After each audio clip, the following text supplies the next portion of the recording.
It's Thursday, it's 12:15 and we're live in Westminster.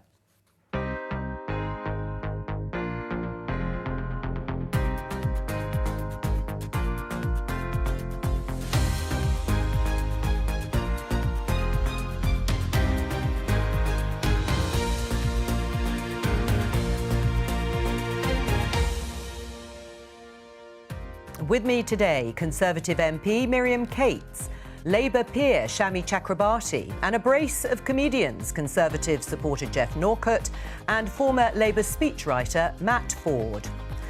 Today, concern about the so-called Indian variant of coronavirus. Could we see a return to local lockdowns? We rule nothing out. We're watching it very, very carefully. Also today, the government wants to introduce ID for voting, but not everyone's on board. I think it's total and I think it's trying to give a solution to a problem that doesn't exist. And here's a question. In terms of a smaller state and deregulation and lower taxes, are there any Thatcherites left in the government? We'll come to that later on. But let's start with the appearance of the former Conservative Prime Minister David Cameron, who is going to be questioned by MPs on a select committee about his lobbying activities on behalf of the collapsed financial firm Greensill Capital. Now, it's the first time we'll hear from him publicly since this all came to light. So my opening question, briefly, to all of you is, how big a moment is it, Miriam? Well, let's see what he says, and I wouldn't like to anticipate the outcome of that questioning. And obviously for me in Penistone and Stocksbridge, it is quite significant. We have the Liberty Steelworks here where jobs are at risk because of what's happened with Greensill. So let's see what he says. Well, I'm sure your constituents will be listening in. Shami, is this a big moment politically?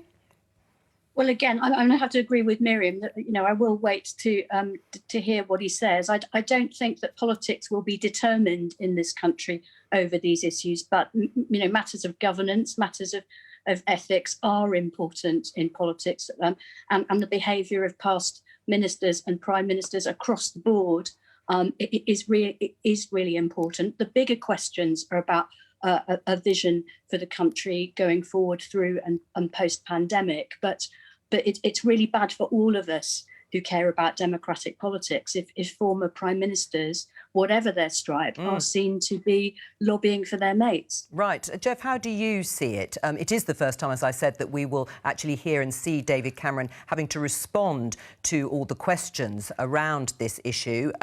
Is it a big moment?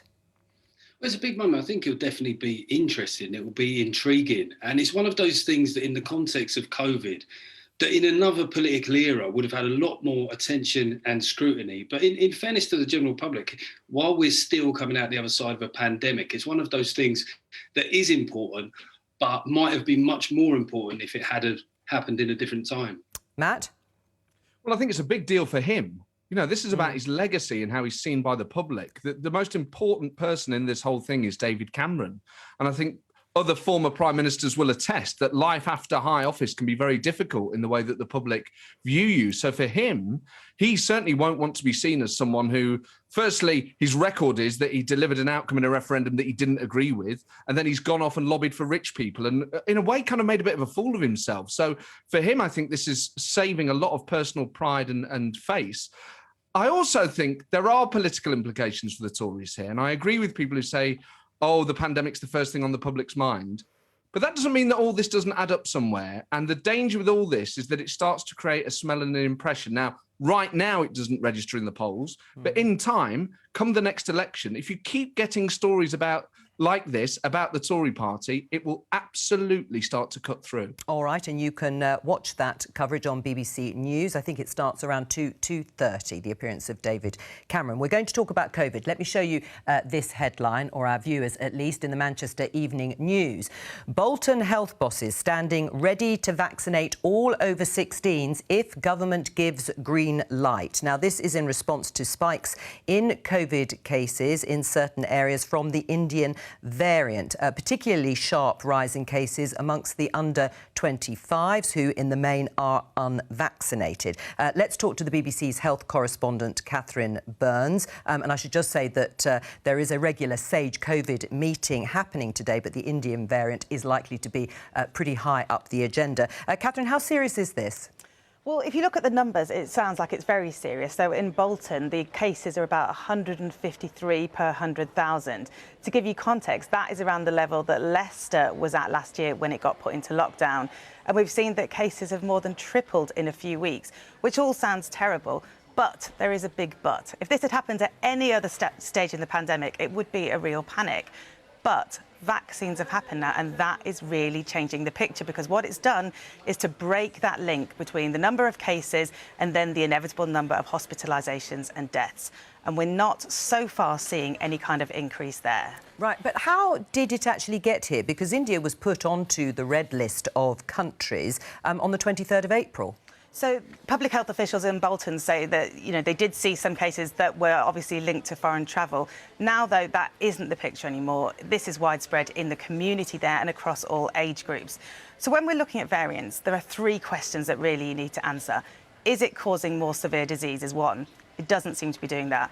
Number two is, does it spread more quickly? And this is a big one right now.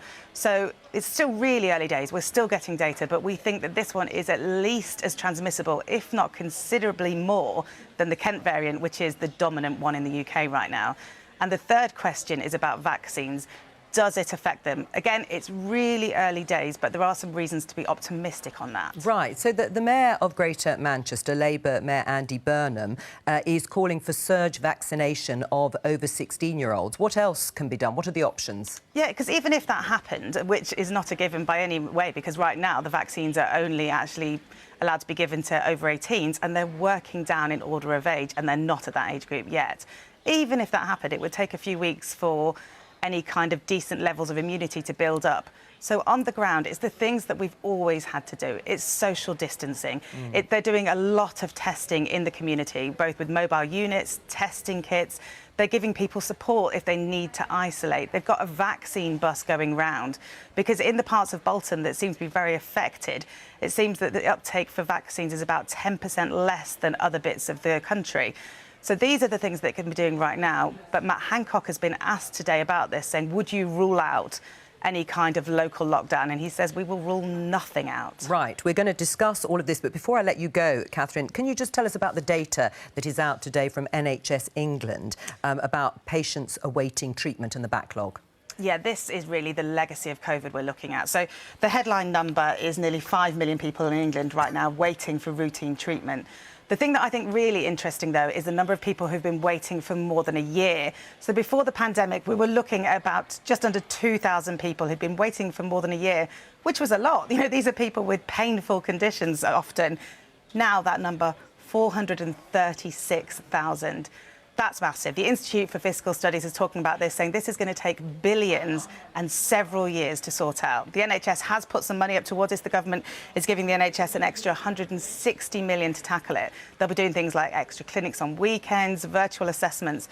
But there is a massive, massive way to go on this. Catherine Burns, thank you very much. Shami, returning to the issue of spikes in areas like Bolton, Andy Burnham, as I said, has suggested bringing in more vaccines for those over 16, surge vaccination. Would you support that idea? Potentially, absolutely. I mean, I think Andy Burnham has really been quite a fantastic advocate for the people he represents during this pandemic, and of course he's been rewarded, rightly rewarded, in the polls. I think the point is that we have, all of us in this country, but some people more than others, really paid a price with our liberties.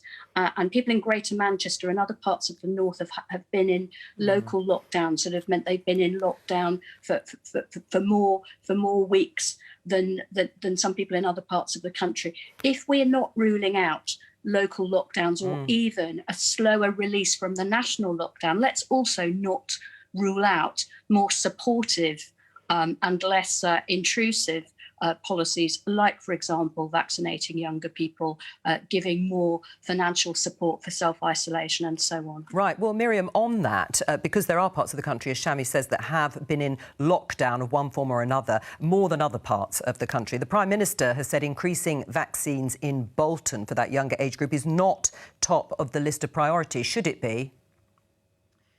Well, first, I'd just say I agree with Shami, and the cost to people of being locked down for so long, particularly in areas of the north of England, is huge, and it shouldn't be taken lightly. And I think it's right at this stage not to rule anything out, but we should be doing everything we can to avoid local lockdown as far as possible. So I think, firstly, increasing vaccination uptake amongst the people who are already eligible, so the 38s and over, that's very, very important. Because although case rates are important, now that we have so many people vaccinated, the link between serious illness or having the disease and serious illness and death has largely been broken as long as we have good uptakes in the vulnerable groups. So increasing uptakes and seeing those vaccine buses, that's very, very important. The really important thing to establish very quickly is, is this new strain resistant to the vaccine?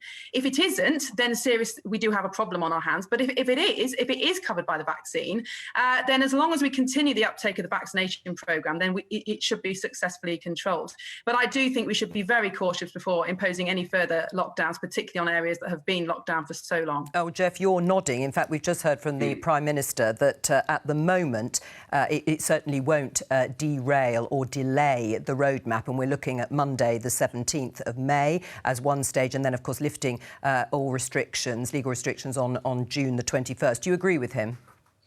Yeah, I do agree with him. I mean, there was a roadmap which seemed to get quite a lot of cross-party and cross-political support.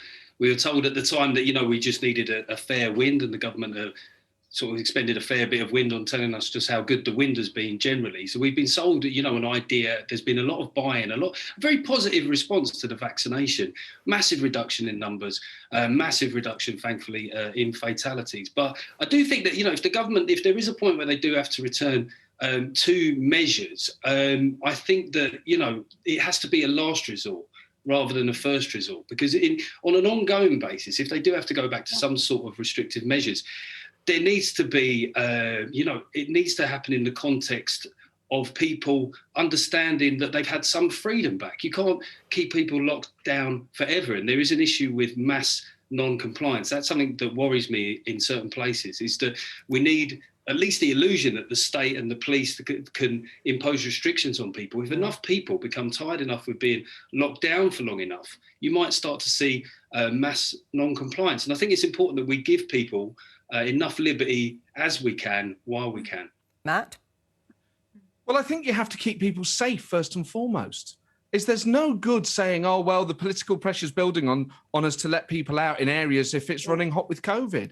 The primary concern is stopping people from dying. Now, I shielded during that first lockdown. These things aren't just geographic. There will be people in areas where the restrictions are lifted that are still wary, that still don't leave the house.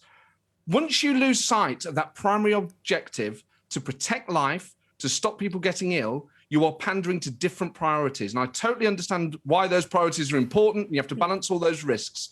But just because things get politically difficult doesn't mean you should lose sight of the primary goal, which is to stop people dying from a highly contagious and lethal virus.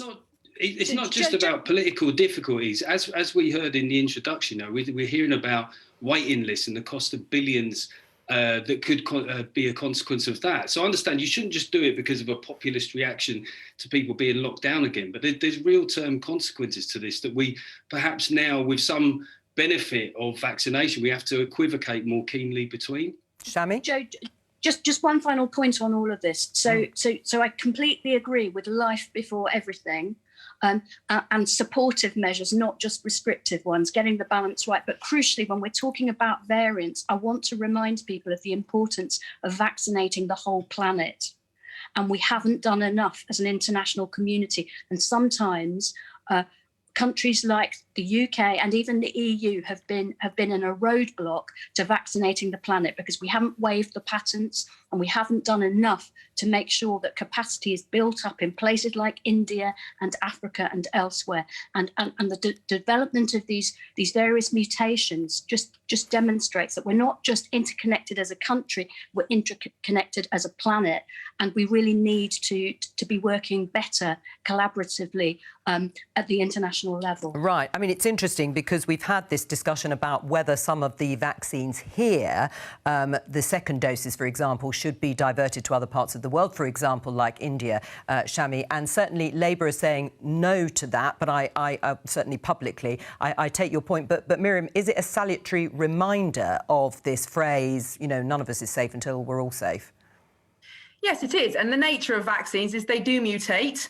And that's always going to be something we're going to have to be on the lookout for. But obviously, the greater the proportion of the rest of the world that become vaccinated, the more the virus is suppressed internationally, the safer we are. And it's, you know, I'm really proud of this government's support for vaccination around the world. That should continue. I would encourage all countries to do the same. But it is a trade-off. I mean, we do have to protect life, but there are other intrinsic values of life that are also important, like being able to see family and friends and quality of life. These things all have to be weighed up. There are no easy decisions, and ultimately these are moral and political decisions and not just health ones. Right. Well, so we shouldn't rule anything out, but we should keep our eyes open about the costs of both of lockdown and share non-lockdown. the patents and waive the patents and share the technology so that we can boost capacity to produce vaccines elsewhere in the world. All right. Well, one of the two. Yeah, go on, Miriam. No, I was going to say, well, one of the reasons that the government signed the deal with AstraZeneca was because they were going to produce the vaccine with no profit at cost, which obviously is going to help the rest of the world. So I think that's a very important step forward. But can we support President Biden and the Pope now and all these Nobel laureates in saying, let's have the TRIPS waiver that was recommended by the WHO and not just side with Big Pharma, but actually share knowledge and technology and recipes and capacity to vaccinate the world? Matt, you're looking sceptical? Well, I just think this Big Pharma thing Big is... pharmaceutical companies, yeah. Not It's big just kind of an pharma. immature thing to be saying. Like, without pharmaceutical companies, we wouldn't have these vaccines. And I think AstraZeneca and others deserve huge credit for putting their brightest minds at the service of the planet. And this kind of weird, hard left view that all private enterprise is negative or sinister is odd. Okay. And it certainly doesn't chime with the public, who are grateful that AstraZeneca have done. Yeah. Without AstraZeneca, I wouldn't have had 2 jabs. I wouldn't have the protection I've got. Well, thank God for pharmaceutical companies. Well, Shami, your weird, hard left view, is it true that you wouldn't have had the development my of these weird, hard vaccines? left view is apparently being supported by President Biden, the Pope, Yep. But on Gordon the Brown, but Mary on the Robinson, question, Jesus, François the Easter Hollande. Bunny. Who No, else? I'm not here to mudsling. Hang on, I'm Matt. sorry, hang I'm on, not here hang to on, Matt. mudsling. But Shami, there is an important, serious point about the fact that would these pharmaceutical companies have developed these vaccines if the patents were in the way that you have described, sort of open and free to everyone? Well, I'm supporting a temporary waiver in pandemic circumstances. And I would also say that, yes, of course, science is a collaborative thing, but governments and charitable institutions have invested a huge amount in these vaccines, including the Oxford vaccine. I think it's like over 90% of the investment in the development of the Oxford vaccine came from government and charitable purposes. I'm not here to mudsling, Joe. Right. These issues are just far too serious. All right, well, we're going to move on because we're going to talk... Hang on, Matt. We're going to talk about one of the tools in the armoury that the government is suggesting, which is COVID status certification. Some people call it vaccine passports. Now, it's been trialled in pilots in parts of England to allow the safe return of sports matches, people going into stadiums, events and nightclubs. Now, passes would show if a person had been vaccinated or had a recent negative test or some sort of natural immunity. Shami, what's wrong with this?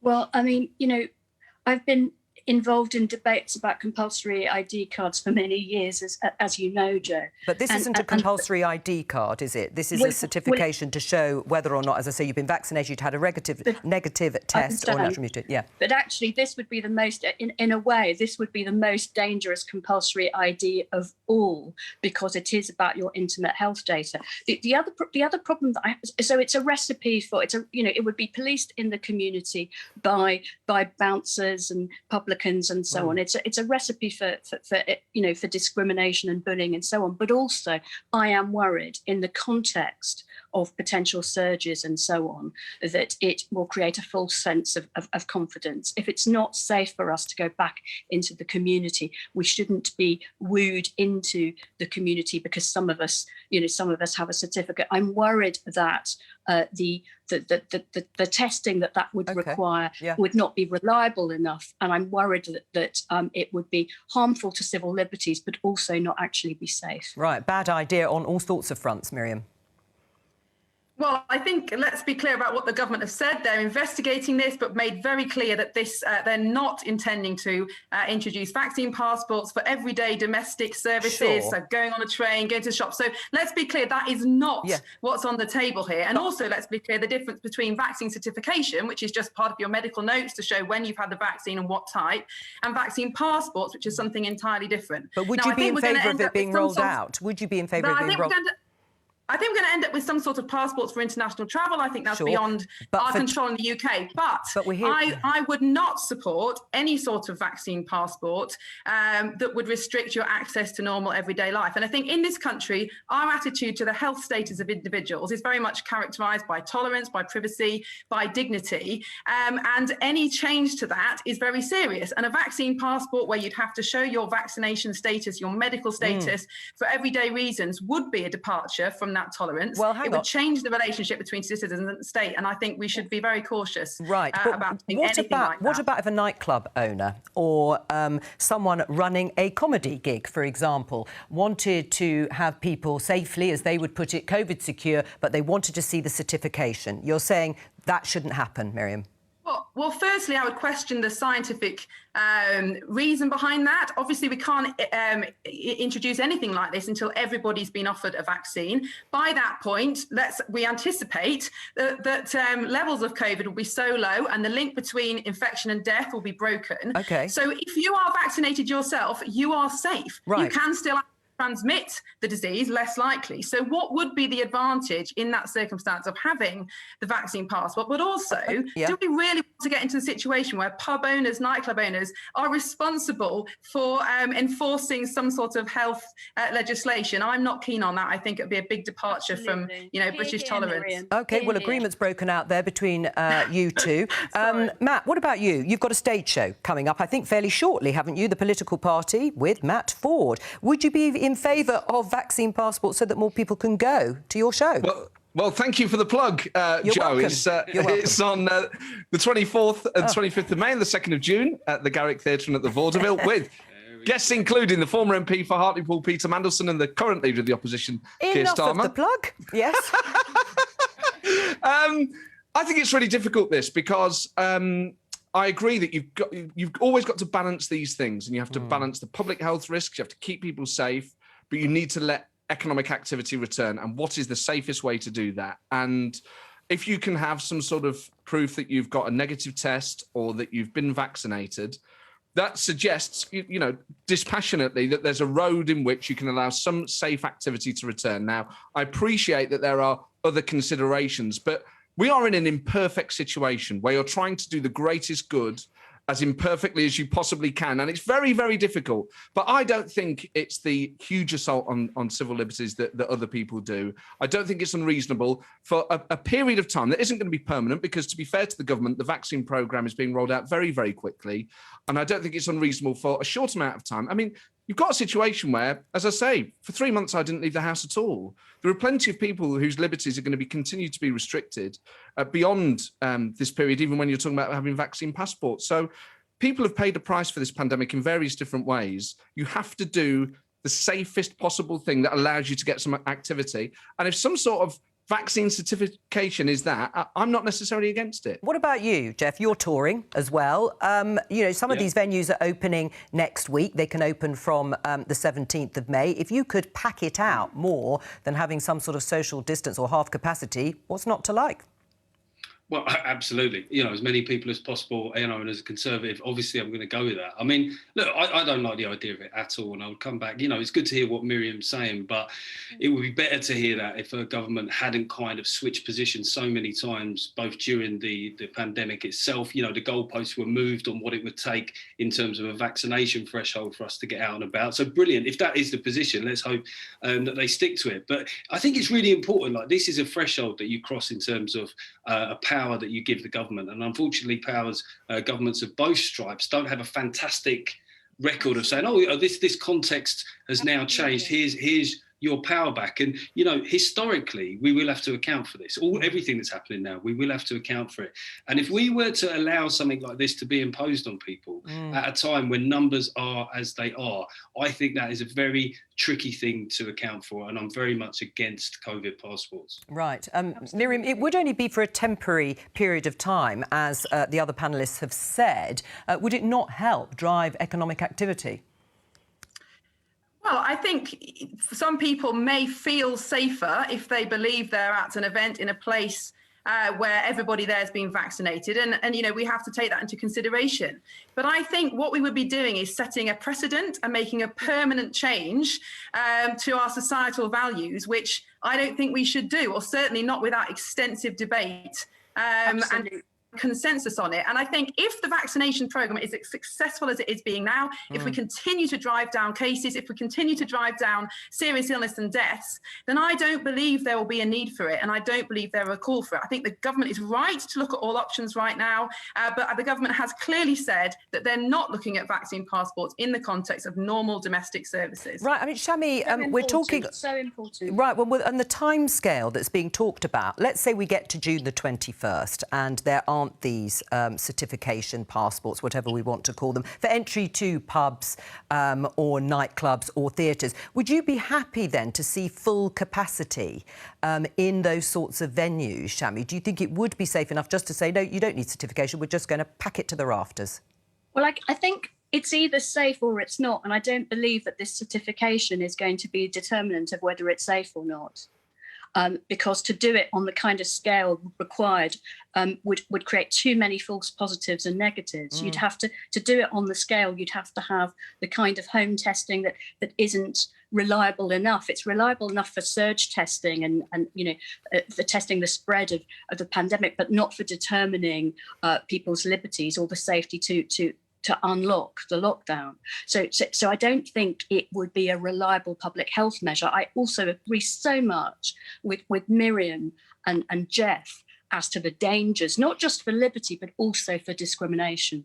Just final... and that is the problem with this kind of policing in the community, passports in the community, passports at borders, we understand. Yeah. That's a fact of life in the world. But internal passports on our streets, in our communities, it's a recipe for race discrimination, other forms of discrimination and bullying. And it also changes the flavour of our society. We have given up so much liberty temporarily, lockdowns and so on for the virus, but this would be a shift that would be very, very hard to reverse. Final word, Matt?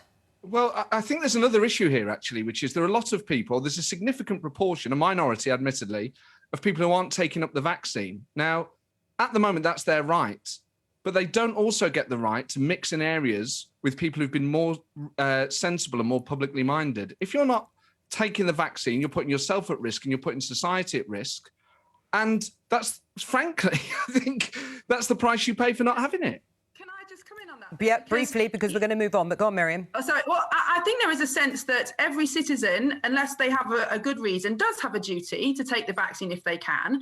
But there are all sorts of health decisions that we all make every day that aren't wise. And yet, as a state, we treat people equally. We treat people in healthcare systems equally, regardless of the health decisions they have made and whether they're viewed as positive or negative health decisions. That is the position of British society. If we go down the route of compulsory vaccination or compulsory certificate passports, we are changing that relationship between citizen and state, and we shouldn't do that lightly. Let's stick with this theme of civil liberties. We're going to hear from the former Conservative leader in Scotland and now a peer, Ruth Davidson, as she responds to the news announced in the Queen's speech on Tuesday that the government plans to pass a law on voter ID, an approved form of identification. Let's have a listen.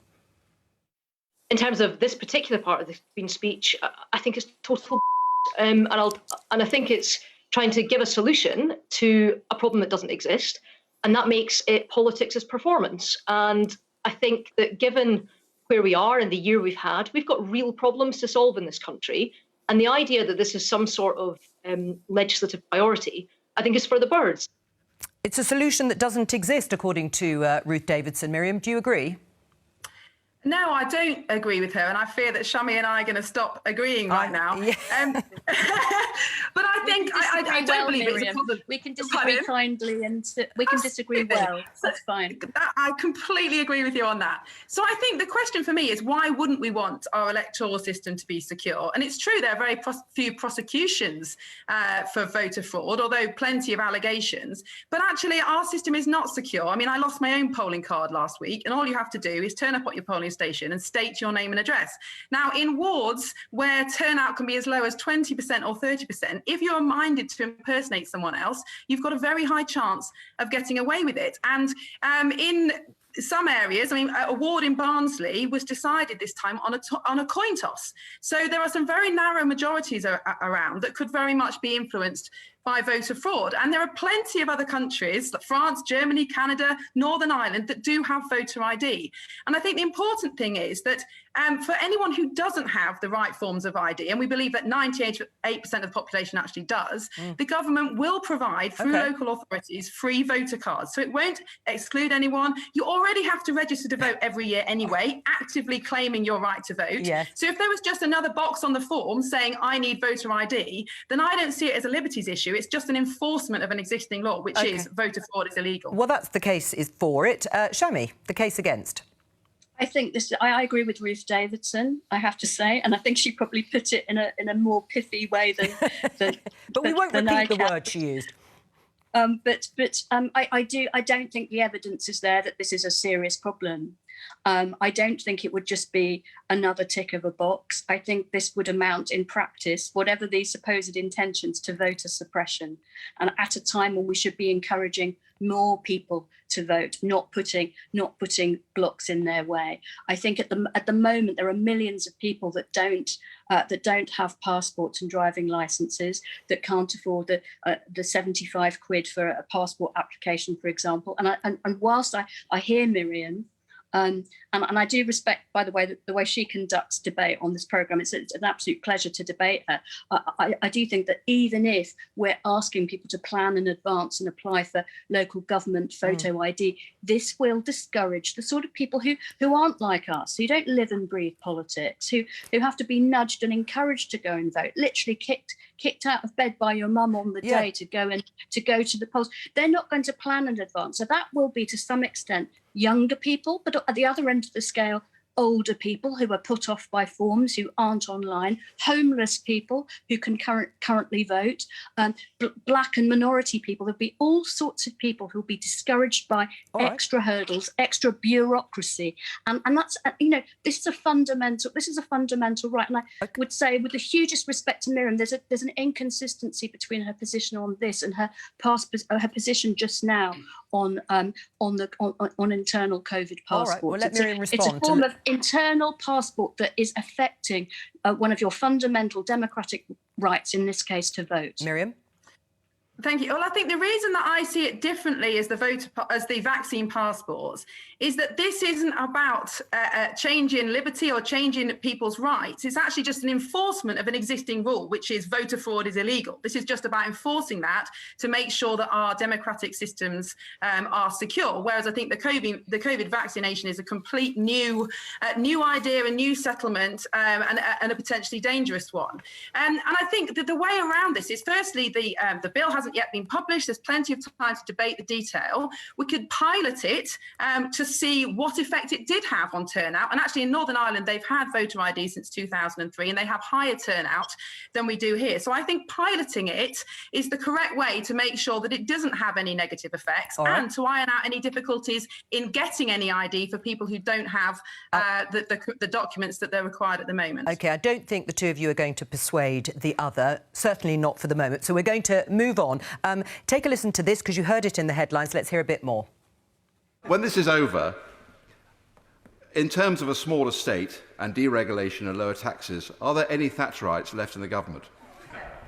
Well, Madam Deputy Speaker, my honourable friend and I strongly agree in the role of the private sector in driving our recovery. And actually, what is important, as the honourable gentleman said, is about businesses having the confidence to invest. And that is why this government has provided not just support for businesses to get through the crisis, but support for businesses through tax cuts, like the super deduction, to help them invest and drive our recovery forward. The Chancellor, Rishi Sunak, responding to that provocative question there from Sir Edward Lee, Tory MP. Miriam, are there any Thatcherites left in the Conservative Party? Well, I think there are many people who are around who knew her. There are many people who admire her as a person and a leader, her principles and what she stood for, and she certainly turned the country around at a very difficult point. But I think most Conservatives would agree that the challenges of the 1980s are very different to the challenges of the 2020s. And so we need different tools to tackle those problems. I mean, in the 1980s, it was very much about empowering the individual, creating a stronger economy, whereas now I think our challenges are about empowering communities and creating stronger societies. So we need different strategies for that. So yes, there are people who admire her. Are there people who think we should go back to exactly the same policies? No, I don't think there are. So you're not a Thatcherite. You wouldn't describe yourself as one? I admire her as a leader, sure, but I don't think but you wouldn't say you're policy... a Thatcherite? No, I wouldn't in an economic sense in terms of would I go back to the policy of the 1980s? No, but I doubt she would say the same if she was alive today. Because conservatism is about pragmatism and keeping the same values but allowing our strategies to evolve. Right, Jeff, what about you? You've written a book. We're showing our viewers the front cover. Where Did I Go Right? How the Left Lost Me. How was it you came to support the Conservative Party of Thatcher? Well, it was. I didn't come to support the Conservative Party of Thatcher. It was a sort of more pale blue version come 2010. But I suppose in this job, a question a lot of people had asked me was, you got two disabled parents, your dad was a trade union man, and you lived on a council estate. I just always got asked, well, how the hell did you end up voting for this lot? Often by members of my own family. And I thought, well, that's a good question. Yeah. It is a good question. But I suppose what the recent elections and the last general election have suggested is that I'm not alone, actually. This migration of working class voters away from the Labour Party has become a bit more entrenched. So I sort of thought, and it's not a polemical book. I mean, I'd actually be disturbed if anyone changed their mind about anything as a consequence of my book. But what it is just one person's journey. So it's like a worm's eye view of all the big totemic political events of our life, of my life, from John Major. And it does feel weird to say totemic and John Major in the same sentence. But you know what I mean? He was the first Prime Minister. When I knew what politics was, he was the guy.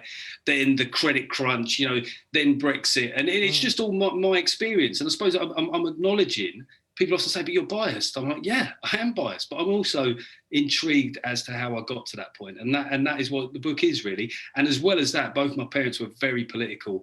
And a lot of it, both of them are no longer with us, but they just left me with so many rich anecdotes, and I wanted to share those too. Right, Shami, what's your response to what you just heard from Jeff and the fact that now he doesn't feel he's alone in terms of his background voting for the Conservative Party?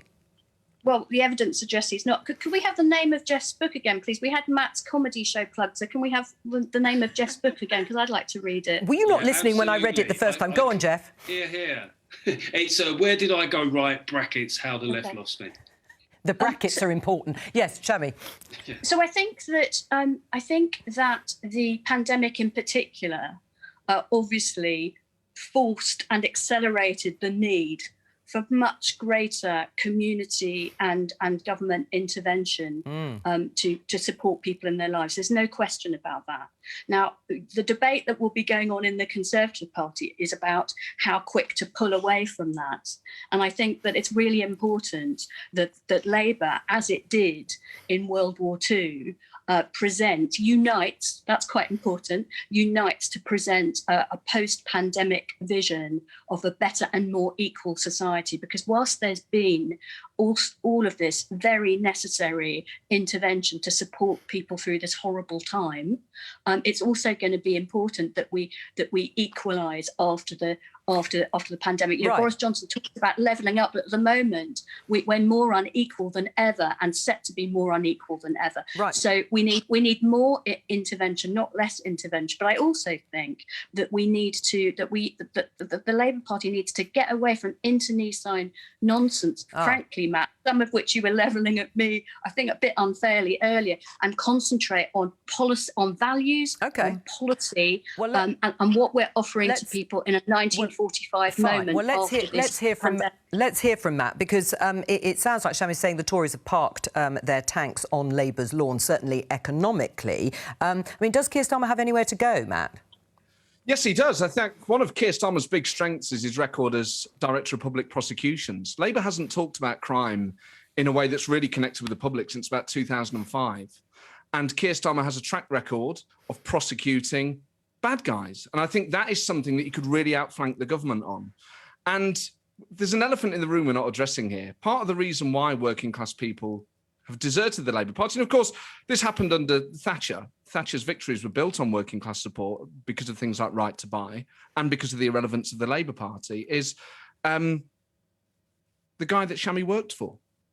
Jeremy Corbyn drove working class people away from the Labour Party because of the sorts of comments you made earlier in this show. Is they talk about things that people just don't identify with, don't think are relevant. Right. And they use language and phrases that drive people away. And until Labour gets away from that sort of thing, people just aren't going to listen to it. Right, well, Shami, vaccinating the planet could not be more relevant today. It's one of the most relevant questions. Well, of course, but using phrases like Big Pharma isn't helpful. Right, but that is...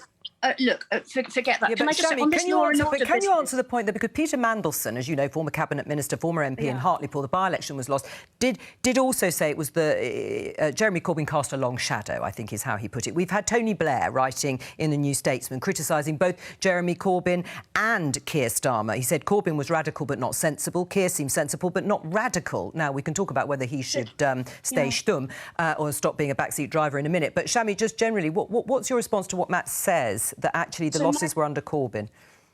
My experience of the Labour Party in recent years is that when it gets personal and internecine, it's not just very unpleasant to be in, it is increasingly irrelevant to the public. And the working class communities?